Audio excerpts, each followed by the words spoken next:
Mm.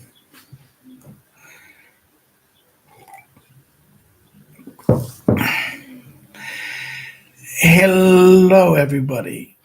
This is our Friday live stream, as I promised to do, and I've been doing.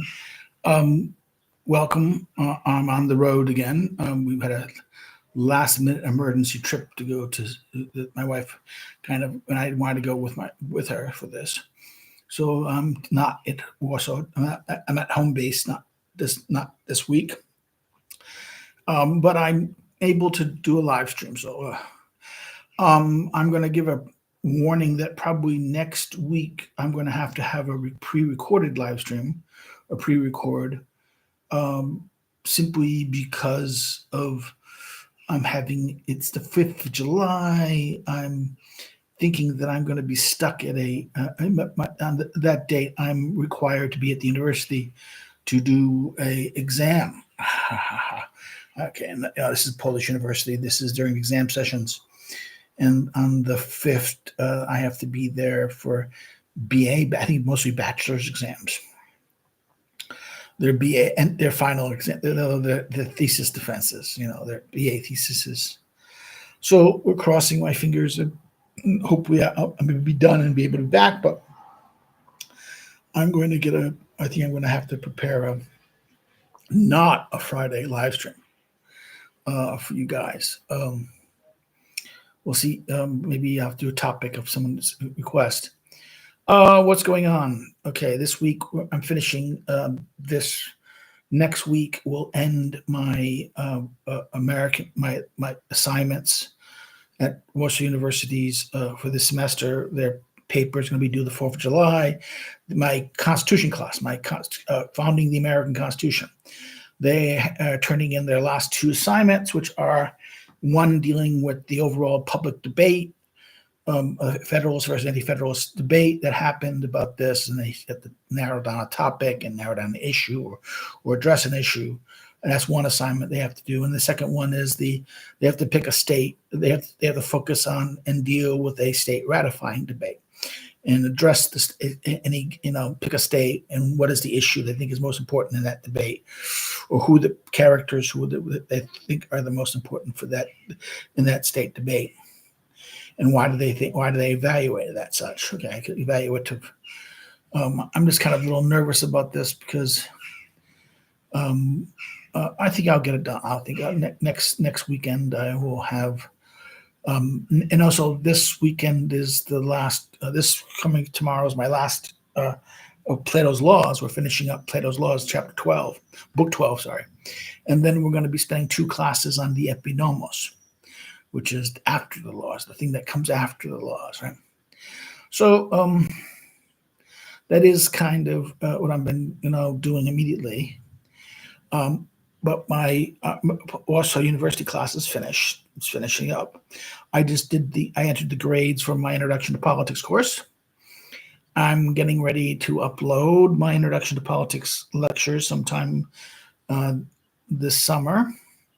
So I have this year's round of it. I think I'll put it up. And I'll probably also try to put up the my Constitution class. I just have to make a nice card for it, which also give the weekly readings and the assignments and what they were covering.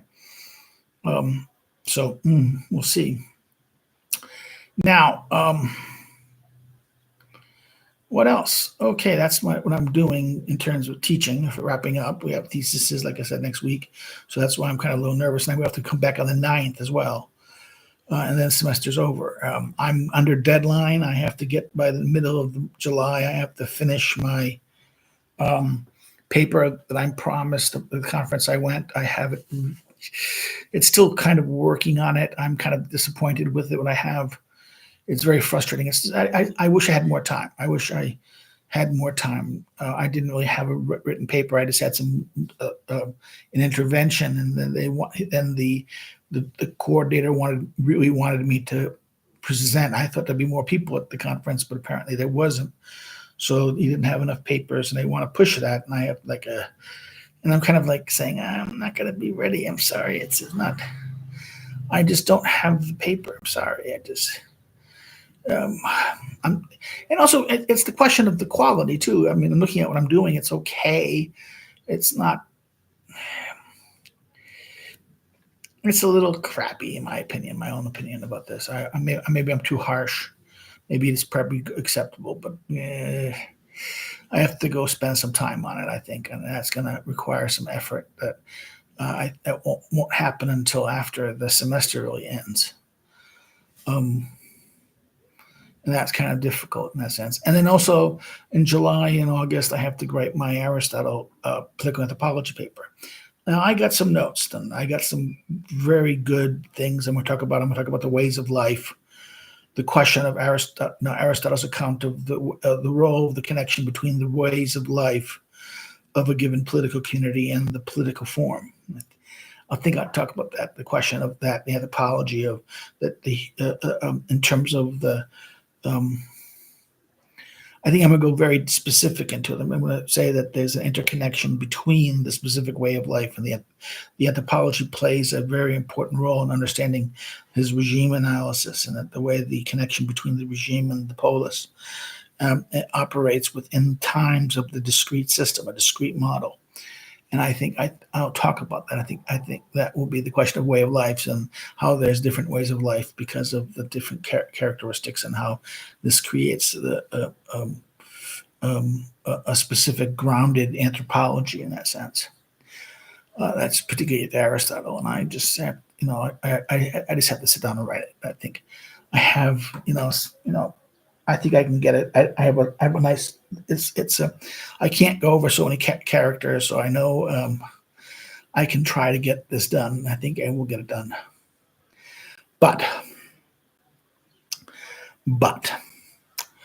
I'm hoping to have not the case. I mean, we're going to probably come back here in July again to my mother-in-law's because we have to get our car checked. And therefore, that is my busy schedule this semester, this summer, in that sense.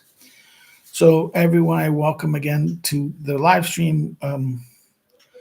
There's not really much to talk about because no one has. I've had a couple posts.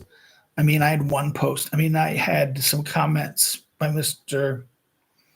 Greenglass, who was kind of critical of some of, he didn't like Hegel. He thinks Hegel's wrong. And I think, there is some element to say that Hegel's wrong, and I agree with that.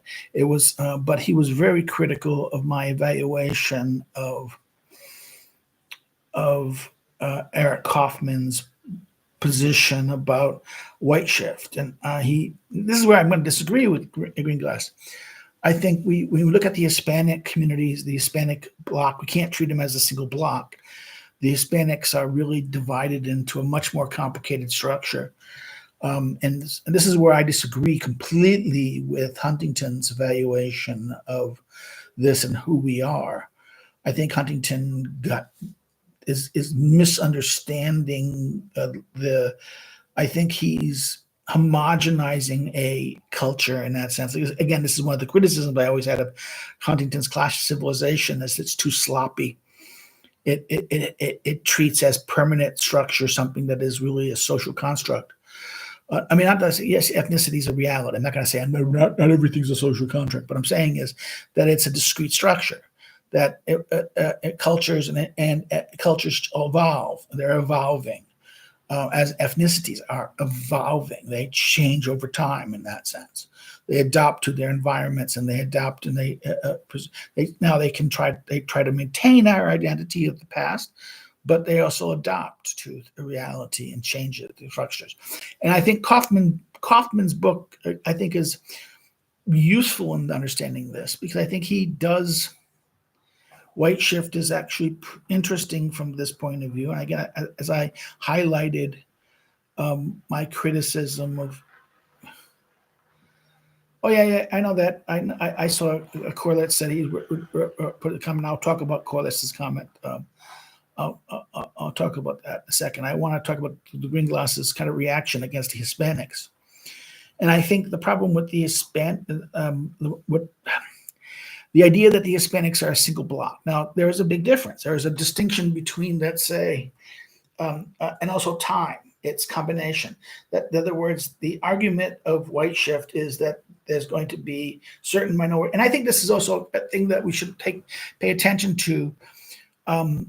It's the question that you can see in the analysis of what's his name, Robert Putnam. Robert Putnam.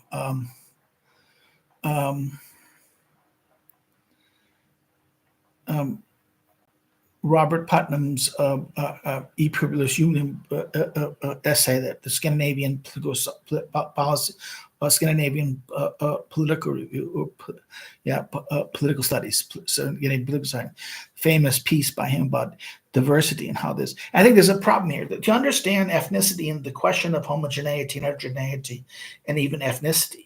There is this, and also the question of what happens. It's a probability statistic. It's primarily a thing. If that there's a certain point where as long as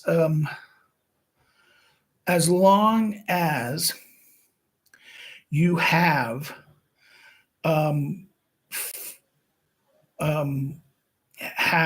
what we call balance in that sense. In other words, the danger of Putnam's position is that when you have a heterogeneous structure that is too diverse, there's not a sizable, to get things like social trust, social capital developing, you need to have a relatively stable majority population. In other words, because what happens if the society is too heterogeneous, then what will happen is faction. There'll be no trust. There'll be conflict, and there'll be in other words, they're not operating as one group. They're too heterogeneous in that sense, and therefore they will be diverted. Rise to, in other words, they don't share a common good. They don't share a strong enough common that unites them and preserves them and holds them together. Therefore, the danger here is that a society has to have you need to have an overall common culture. Now, this can be done through ethnicity or through civic structures. And as I said with Bernard Yack's famous position, is Yack's critique of the distinction argues that given that even in civic nationalist models, you have intermarriage. The fact that will have intermarriage in the group and intermarriage among citizens, that does itself end up, in other words, what was originally maybe civic structure, a heterogeneous civil structure, all of a sudden the heterogeneity forms a common ethnicity, a new common ethnicity. This is the distinction how American does differ. You can see this linguistically also. You can see this ethnically, linguistically, structurally, and culturally. So therefore, it's not just culture; and therefore it's also biological too. So therefore, we can see even genetic differences between, let's say, Americans after a certain level over time, and their English patrimony of the past in that sense. And then in the English, you have different genetic structures. Because why? Because the different groups coming in. The problem with this always is going to be the balancing act. The balancing act of preserving the in other words, that you need a majority. You need a society that shares enough, that it has to be there has to be some levels of high, in other words, homogeneity. And therefore, the question thus is that whereas that point is now, people like Putnam also makes a very interesting point that, okay, we got a train up there going beep, beep, beep, beep, beep, beep, beep, train, my in-laws' house. So please forgive the train. Green glass. The problem with what's his name? Putnam. Putnam also says at a certain level, excessively homogeneous societies also have, in other words, has breakdown in trust. Okay, Putnam's research is actually very good, and also a lot of the literature that excessively homogeneous societies have problems. What happens? The thing is that they are in other words, this is the problem of excessive first cousin marriage. This is two kin. In other words, this is the primitive tribal society where there's no social trust, Why there's no social trust? But there's high levels of homogeneity. You figure there would be social. In other words, the difference you need a little bit of difference. You need aspects of. In other words, the high levels of interkin married to an excessive extent creates a problem, over first cousin marriage, excessive first cousin marriage, and intimate color marriage. It creates a problem. It becomes too homogeneous, and this doesn't lead to the aspect of civic trust. You only care about family trust. Kin group and blood group is the only aspect. Now, this is the difference. This is why this emergence of a civic culture versus a purely patrimonial linear culture. Now we can argue that ethno-nationalism is a form of civic identity. That is true. That there is a national identity, it's an ethnic structure. But that, again, that is beyond the scope of mere kin. It's an aggregation. In other words, a family kin group, the family kin group is going to be a much smaller dynamic here than, let's say, an ethnic nation. Okay, it's going to have a much more homogeneous structure to it than a kin. In other words, going to be higher levels of difference in a larger an ethno group. In other words, the larger the scale, the more likely diversity. There's going to be differentiation and that declining heterogeneity. That's another thing. The size of a group actually then increases the heterogeneity of the group. It's the size problem. In other words, you can only have high levels of homogeneity in very small groups. As you get larger, the differentiation, even genetic differentiation, is going to be significant enough that there's going to be greater homogeneity. So there is this problem in that sense. This is the classic problem of this largeness of size and the likelihood that therefore what holds the. This is why, for the ancient world, that the koinonia, that goes from the pairing of male and female to pairing of friend, sexual and friendship and pairship, parent-child, husband-wife bond structure. This is the limited, but it's not sufficient for a life together, a political life in that sense. Whereas the ethnicity is the extreme. In other words, there is this kind of continuity of extremes between the two unit thing of friends, economic, also the economic bond of a trade, the husband-wife, parent-child, the trade of an economy, and friendship, a friendship bond, which again, you understand, go back to Aristotle's discussion of friendship and Aristotle, which we covered in our Aristotle, when we took book 8 and book 9, the three folds of utility-based, virtue-based, and pleasure-based. Right? Those were the very classics of this idea of this bond of two. Right? Now, what happens here is that you get this is insufficient. This is not strong. It's not big enough. It doesn't have it's very homogeneous in that sense, or it has this kind of that one level of the husband-wife bond is heterogeneous, but parent-child is very homogeneous. It's that dual character which defines the family in that sense. Then what you have is the other extreme of the ethnoi, which shares a very common thing. But again, because of its size, there's going to be variation in it. There's going to be distribution in it too. There's going to be structures of distribution and structures of difference that merges in it. Because of any large structure is going to have a distribution factor. So let's understand this and that stuff. And there's also a distribution factor in size, but also there's this is the whole thing about genetics, is that there's also a distribution over time based on you're in line. You're in line. You're not going to get all the traits of your ancestors. You're going to get it's going to be kind of it's going to be the specific traits that emerges over time, or is selected when the two sides of the thing operate. And the male and the woman, the dance of the dance. Hold on, I have to play with this. I hate doing this.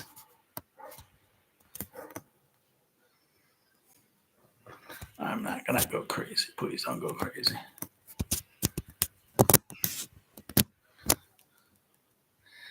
Ah, yeah. This is why I hate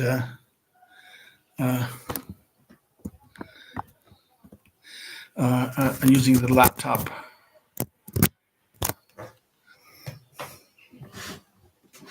Well, let's continue. We're gonna have the purple haze. The purple haze. I apologize for the purple haze. Purple Clifford, yes. So let's go back to the problem of that we said here, that any group, any ethnicity is going to have a size problem. So this is Putnam is absolutely right here, that there is this delicate balancing act ahead. How much heterogeneity versus a society that is overly homogeneous is not going to have high levels of trust. You need to have, and this is why we can argue the Anglo-Saxon world was a kind of more open, more heterogeneous than homogeneous a structure that allowed it, but it still was it was civic. It was a civic structure that emerged in this, and it does form intermarriage, interconnective, these activities in it that shapes the political reality, essentially the cultural evolutionary. So therefore, to understand this idea of back into the question of what Kaufman is arguing about with white shift and why he argues that the Hispanic community is going to increasingly, we can see this with the migration of Hispanics. In other words, we have to distinguish between Hispanics, though. We have to distinguish between what we call generational newcomers, not necessarily, but legal integrators from Spanish culture who then integrate into the society. Follows the same path of every European. In other words, even the Indians followed this too. The Indians who integrated into the American Indians who intermarried into the thing of the ones who refused to intermarry and isolate themselves. Oh, okay, they became outliers and they became either extinct, marginalized, or things like this. But the ones who basically integrated into the society, basically over time made, integrated into the European, what the American identity was, and that's what is the ethnic American. So therefore, we have to understand some of this structure in terms of this problem. And I think there is an argument to be made that for Kaufman in that sense. Purple Clifford, yes. I wish the Purple Clifford didn't happen, but. No, it's going to be on the whole time. So, okay. Now, so I think that's why Kaufman's position is reasonable in that sense. It makes sense. So there is a problem here.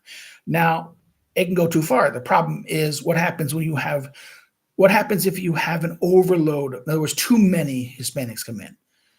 And therefore, and you particularly have immigrants who then don't integrate. You have populations who then have no economic interest to integrate, or to accomplish into this. Or they create a separate culture. They create a different culture in that sense. Now, that is a problem. That would create a problem because why? That becomes a clear, distinct ethno group that finds its interest against the other group. Now, we always have the problem with the African Americans in America. Yes, the former slaves.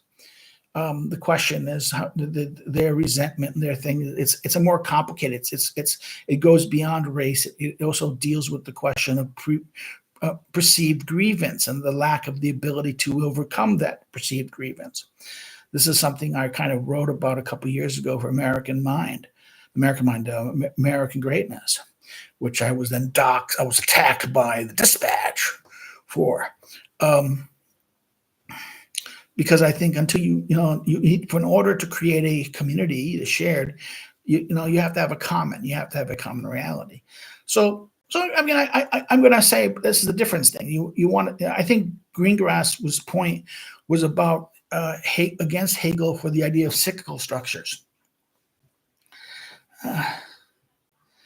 After 2020, can anyone take black? I hate to say it. Yes. I mean, grievances, the problem with black grievance is not, how can I say this? Grievance is a subjective concept. A grievance is a grievance. It's personal. It's how they feel. Yes, it is feelings. Sorry. And I hate to say it, feelings are, if they feel a grievance, they will have a grievance. It may not be reasonable. It may not be right. It might not be, it may not, in other words, if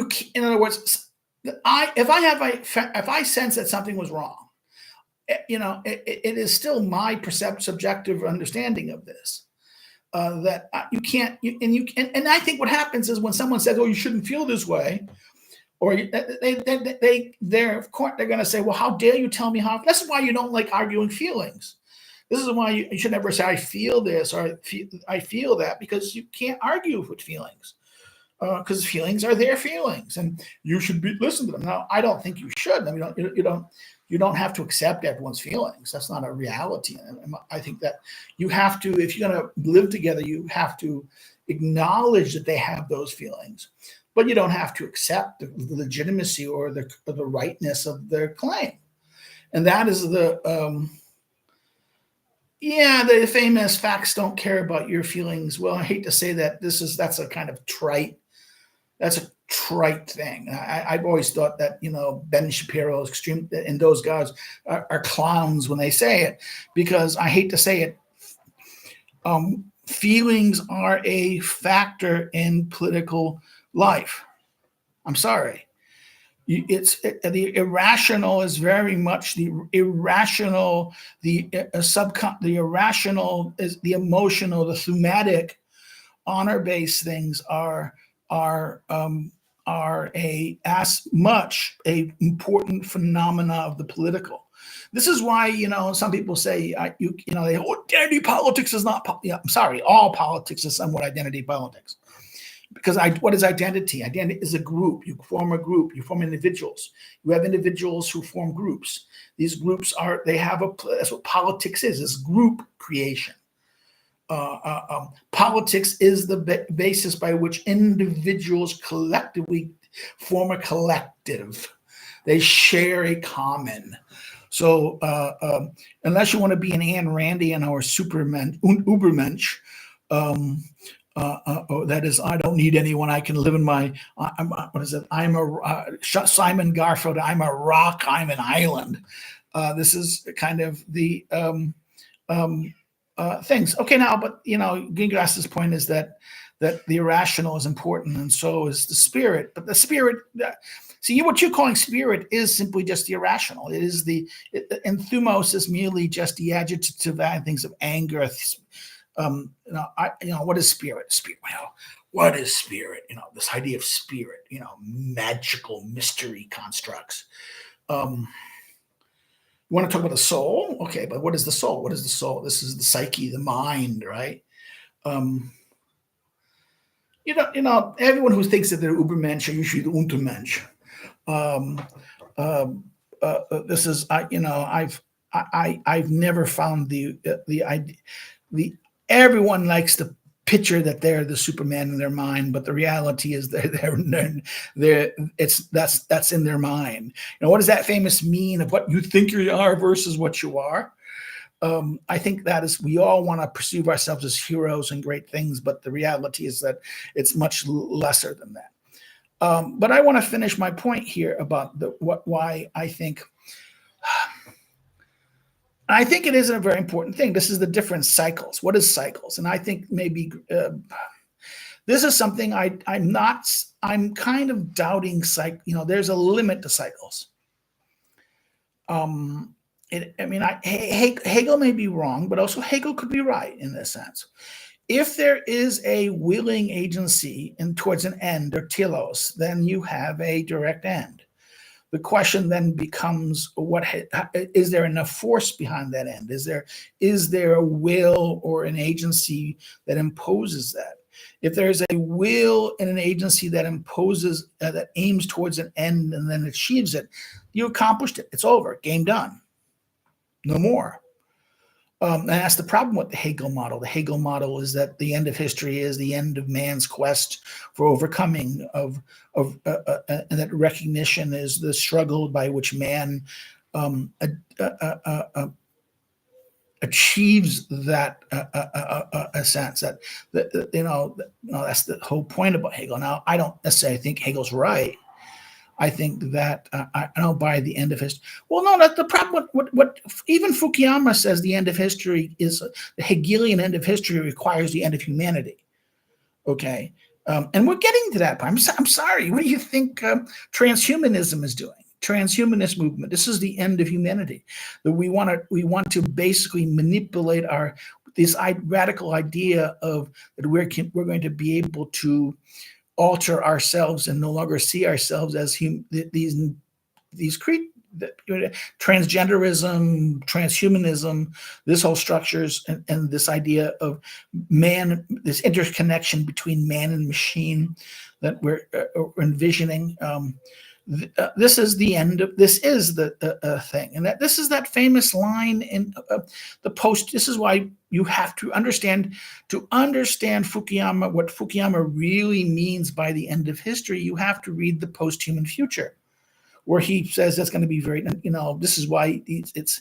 In other words, we have to distinguish between the end of the ideological struggle, the end. In other words, the mere struggle of ideology that Fukuyama deals with in his end of history thesis is basically a question of whether this is, in other words, that the current ideological struggle has come to an end, and what is the new one? Is it going to be, now the question then became what could have been Islamicism versus that globalism versus, in other words, is there a new antithesis, a thesis, this dialectic? Is there a new dialectic overpowering at post-communism after the collapse of the Cold War? Is there a new dialectic involved in this? And I think there is in that sense. I think there's multiple dialectics. There's the global, you can say the globalist versus nationalist.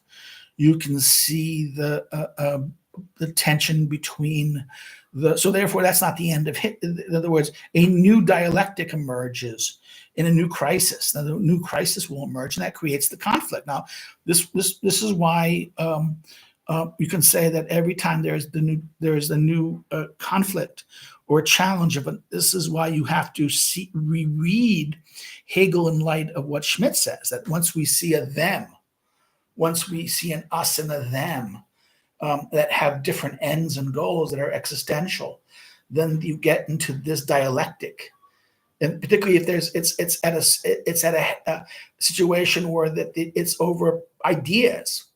There's two.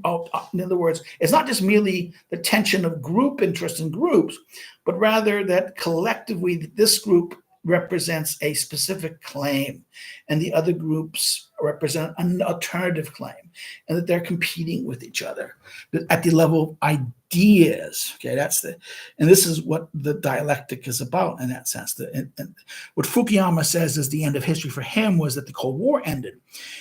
Now this is where the mistake of this was, because this is not what Kojève meant by this, and I think even I think that if you take Kojèvian construction, this is why Fukuyama was forced to address the post-human condition in that sense, because that is the famous problem of what Marx says at the end of the Capital, about the end of communism, right?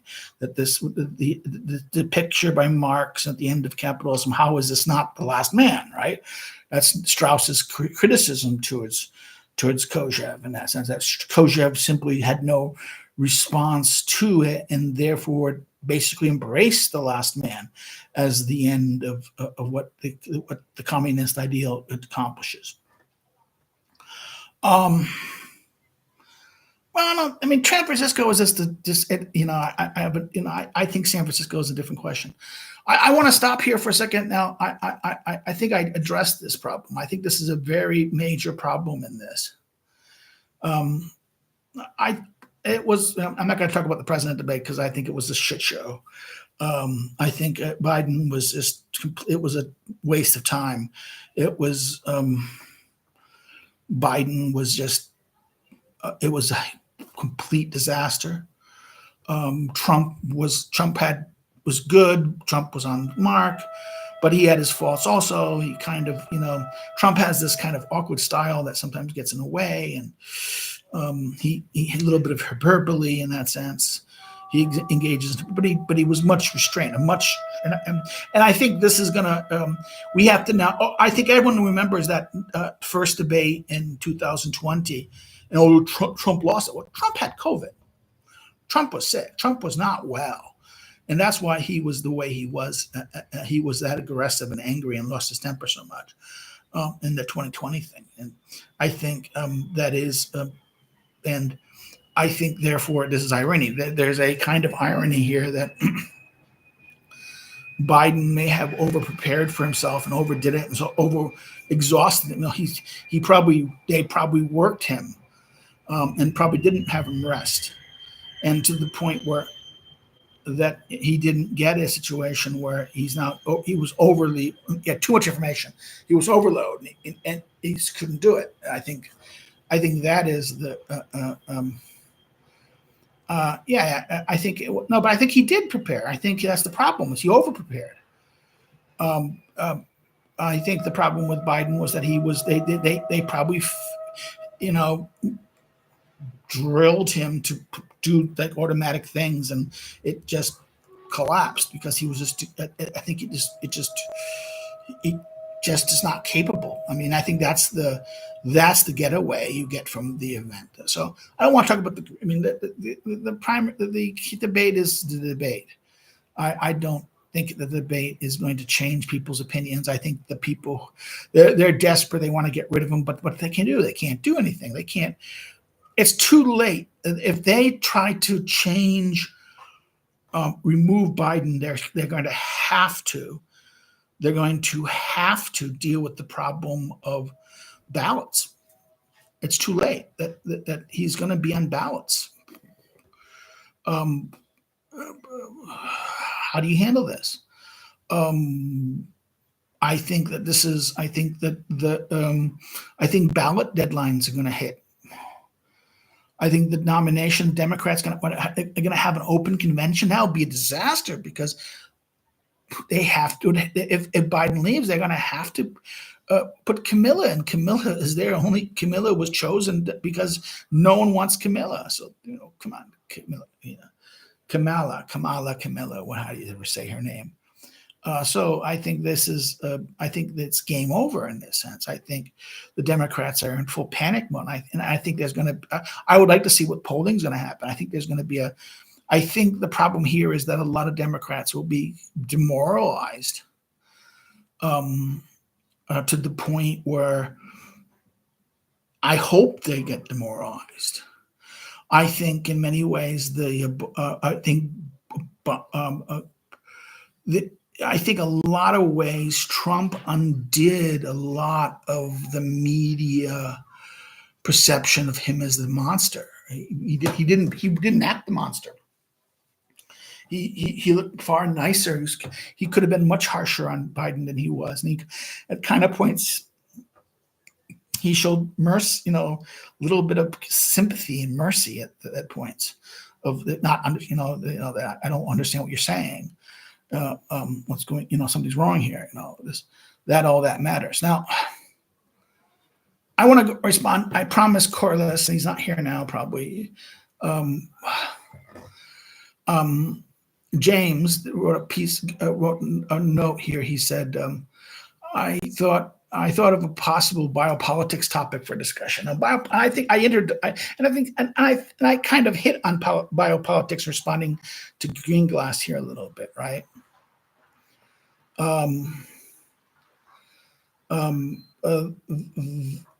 Okay, Charlottesville. That's the only thing he has. He doesn't, and I think that the bringing in Charlottesville was showed how they were going to try to repeat the things, and they don't understand that even their side has now accepted that's another misstep, and that just didn't work. But back to Corliss's point. Well, he wanted to do this. He says, in the first half of the last century, some people were already predicting low birth rates and fertility problems. But that's, I hate to say this, fertility problems and things like this are always going to happen in large-scale societies. Anytime you have all through human history, as societies become, in other words, as prosperity, in other words, child mortality rates decline, as prosperity increases, fertility always, he says organically, no, size. It's a combination of two factors. It's the scope of the size of the community and how much prosperity there is, economic prosperity, because the level of economic prosperity and and how deep that prosperity goes leads to the likelihood that parents are going to, in other words, in other words, their children are going to live longer. They're not going to die in childbirth, or they're not going to, in other words, when you had situations where you had not high levels of infant mortality, you also had to have large society.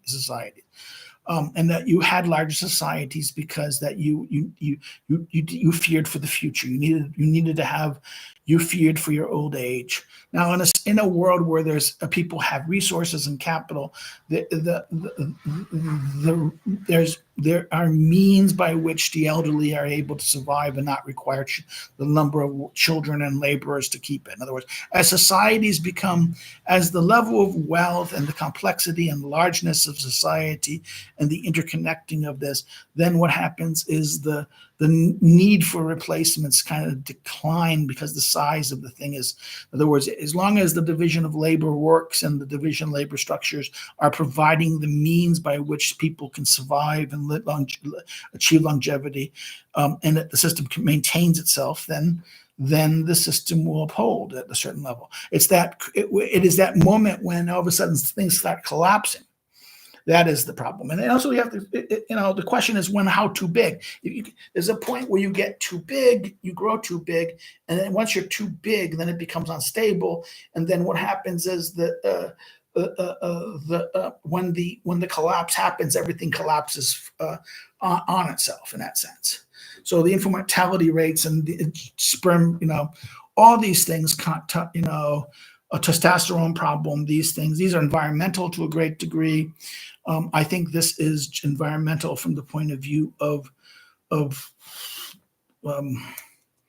lot of reasons. I mean, the way petrochemicals and chemicals we're using it, or modifying food. We've always modified food, but we're continually modifying food. The water supply is, the birth control pill and the role that birth control pills have led to an increase of estrogen in the system, and that therefore, in fact, it goes into the water supply, and it's going to stay in the water supply, and therefore you have that problem, right? And then you have a declining of testosterone because of over amounts of estrogen and chemicals that produce or suppress or advance estrogen. There was this guy who wrote a book about testosterone crisis. That was a good book. It was a self-published book. That was somewhat good on that. But I think the problem is it's overstated. I think there is that problem, there is this, but there's a problem here that this is, at a certain level, this is going to have a reset. Because why? Human adaptation. If it gets too bad, the system will adapt. The system will adapt. And also, I think this is the problem of that made,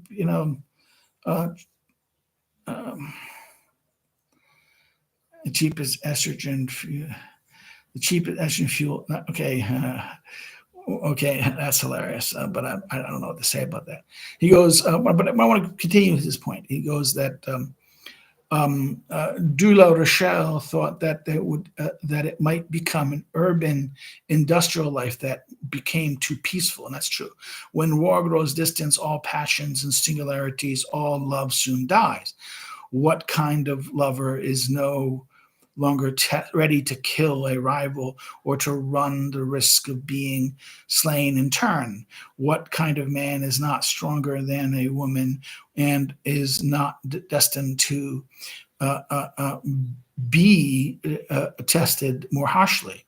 How will women still tolerate children if their husbands will no longer accept the risks of combat, right? This is that quote that he gives from La Rochelle, La Rochelle. I really don't know how to, I mean, this is a,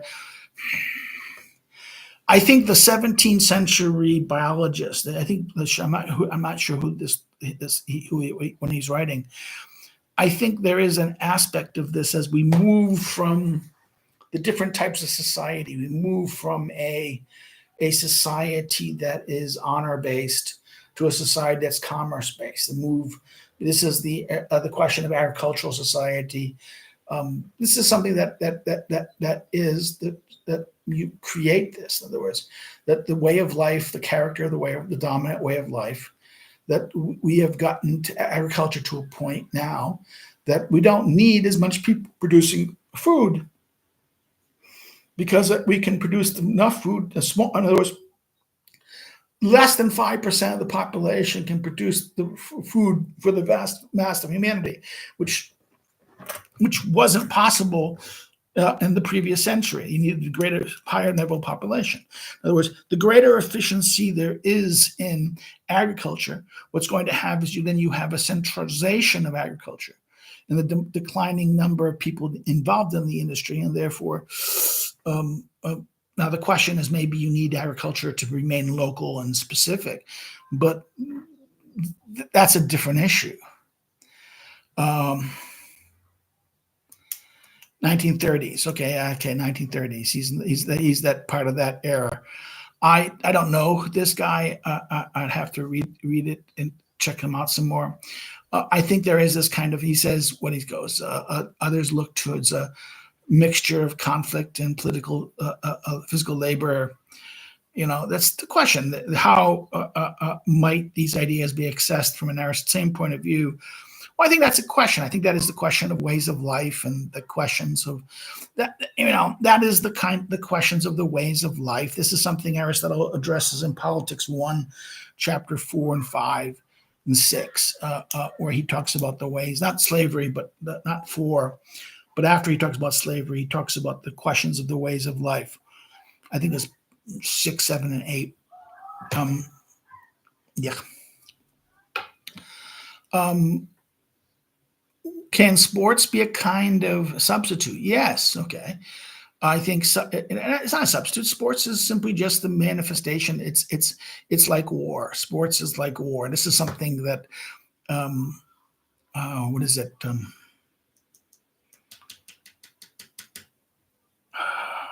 Benedict Anderson in his Imaginary Communities talked about sport teams.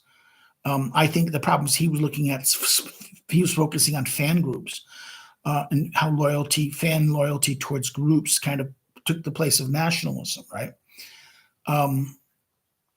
I think there's a different issue here. I think we have to understand the role of sports in terms of the way the conflict operates in that sense. This. I mean, come on. This is the problem of aggression.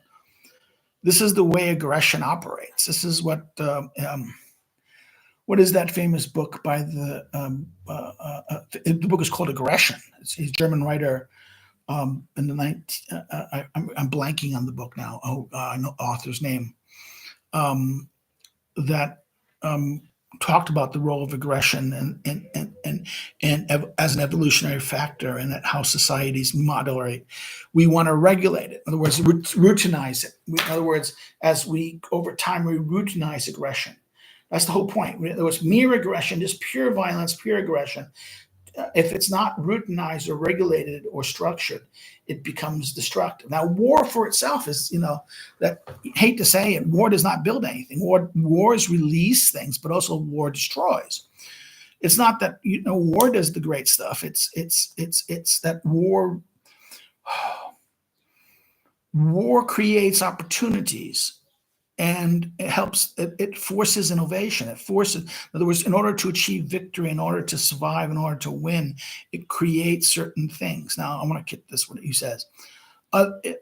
Others look towards a mixture of conflict and challenging physical labor. How might these ideas be assessed from an Aristotelian point of view? Can sports? Okay. Also, this is also something Drew thought, at least among Anglo-Saxons. I am trying to demonstrate the importance of sports in the creation of the new political type. This type has come to us from Anglo-Saxon nations, but from the European continent, it has been received in a completely different. Okay, yeah, this is something I talked about in my piece I wrote I wrote a piece about sports online for online blog. I forget the blog name. The Miyatoki. I can't get the name. It's got. If the editors there see I watch this, they can put the link to it on here. Put the link in not actually here, but on the normal Facebook, not Facebook, the YouTube channel. This type has come Anglo-Saxon, right? He says received, different. Right? Okay, yeah. This is the. I think BAP is not about sports. I think BAP. He's talking about this seems to be underrelate BAP appeal. BAP appeal is about weightlifting. It is bodily image. It is a kind of fetishization of the body, and particularly this muscular body. This is kind of a Greek. This is a throwback to the ancients, a kind of fetishization of the body. It is a homoeroticism. It is a kind of quasi homoeroticism that happens in BAP, and particularly those who are into this. Like this kind of muscle, this kind of the bodybuilding excessive emphasis of the kind of body, the buff body. This is the I have a problem with this, not because I have a problem with this simply because I'm an old person and I don't think you can do some gymnastics and certain things healthy. But this is the irony here about this is that anyone who knows who survives SEAL training, usually it's not the super buffed out guys, and usually that's the opposite. It's the scrawny guys who do well in these operational things, Q course and those things. The overly buffed guys tend to fail. Now, of course, there are some who do succeed, and they become kind of like the superstars, and they become. What happens is that they succeed, and they become more buff, and they become this kind of way, and they use this as a way to to kind of sell something, sell themselves. I problem with this is that sport. I don't think BAP means sports. BAP means bodily perfection. This creation of these perfect sculpted bodies in the Greek way, which is it seems to be something more like divinization of the body, the divinization of the body in a certain way. That I think is I think this is. It is not political. It is not political. It's aristocratic. It's aristocratic. It is apolitical. It isn't. I think it can. It has a. You can say maybe the ancients thought about that way. I'm not sure. Endurance guys. Well, yeah, endurance guys are more likely to be, but not going to be the endurance guy is not going to be the buff guys. I'm sorry. This is one of the things you study in those things. Sometimes the most fit, or what fit means is able to endure and survive and thrive in a given environment. And sometimes the parasite survives more effectively than the most muscular buff thing. The problem again here, I think we have to talk about Corlitz's bringing up of this French author. I can never say his name. I'm not going to say it, but his idea of sports. I have to go look at this guy, is what he says here, because I would argue that exactly this is the difference between Anglo-Saxon culture is that there's Anglo-Saxon versus continental Europe is sports is professionalized. Sports is not mass. It's not a mass situation. It's sports in Europe is more spectator-based structures of doing this. It's organization of making fans and building fan bases and a kind of it's kind of like building communities of fans, okay, and supporters and rivals. Now, that's one aspect. You can see that also in college sports and high school sports. The team, you support your team. But then we have to distinguish between, but that's not what the real civic dimension and capital building of sports is. It's the widespread participation in sports. That the Anglo-Saxon model has a much more participatory model of sports participation than the continental or even Latin American model. It's in other words that you have all in other words, this is not everyone is going to be all the schools, everyone participates. School, it's common. Everyone's should participate. Everyone does this in a certain level. The team produces this. The after school teams. There's all these things that. In fact, this is where your elites emerge. This is where you get a group of people who will, by their participation in this, become the elites. It becomes a mechanism of elite structures. And I think this is why I don't want to go that much into this, because I think this is a very important aspect of civic structures in Anglo, that sports play and the way it does, it creates trust. It creates the capital. It creates capital, social capital of the individuals who are engaged in it, the networks and team building access, leadership skills that are developed, judgment, the ability to make collective decisions and collective activities, to cooperate, to work as a team, to work effectively.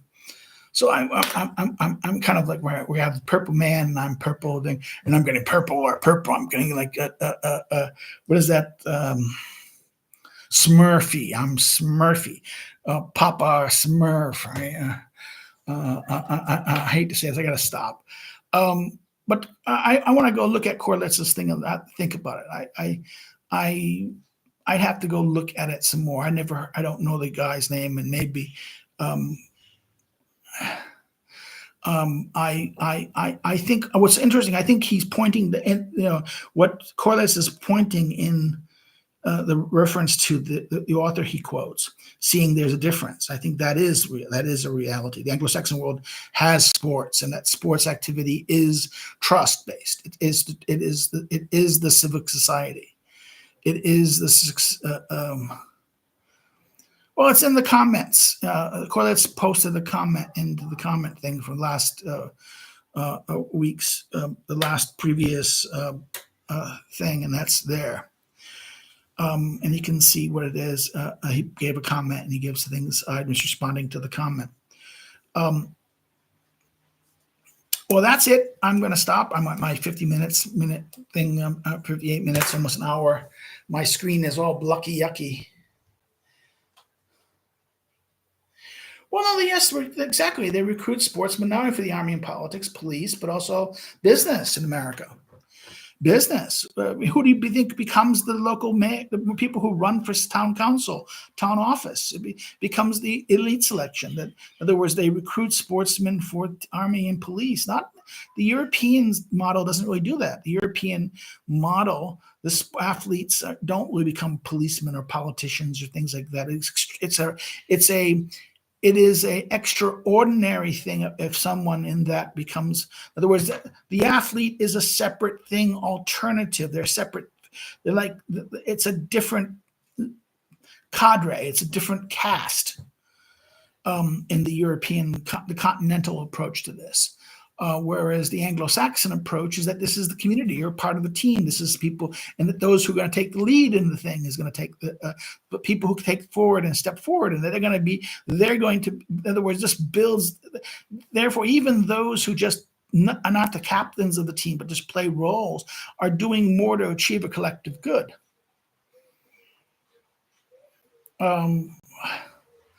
Well, okay, I think that's it for today. I'm going to stop. I'm at my limit, and I think my the blue Papa Smurf and the Smurfy screen is getting a little annoying. And it's raining outside. It's hail. Woo.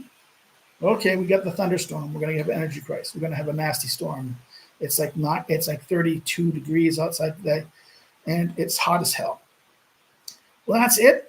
Please like the thing. Hit the like button. If you're not done so already, it helps the thing. If you didn't like it, you can always say no, but you can do that on the other thing. Those of you coming late and coming into this not live, please put your comments and questions on the thing, and hit the like button, or hit the, you didn't like it. Of course, you can always say, "What's going on with the purple screen?" Okay, it's the camera. It happens sometimes with this stupid camera. Well, therefore, that's it. I'm going to let you guys go. We'll see you next Friday. Hopefully, I'm going to probably do a not live stream, but not a Friday live stream, but I still have a meeting. If I get home, I can do a live stream. That'd be kind of cool. But it'll be the 5th of July next time we meet. So the starting of July. You can follow me on social media. Links below. You can follow me on academic. Check me out my academic social media below this social media links. And you want to help me through Patreon or subscribe. So I want to contribute to what I'm doing here. It's always welcome. Take care and have a great weekend. Bye-bye. See you later.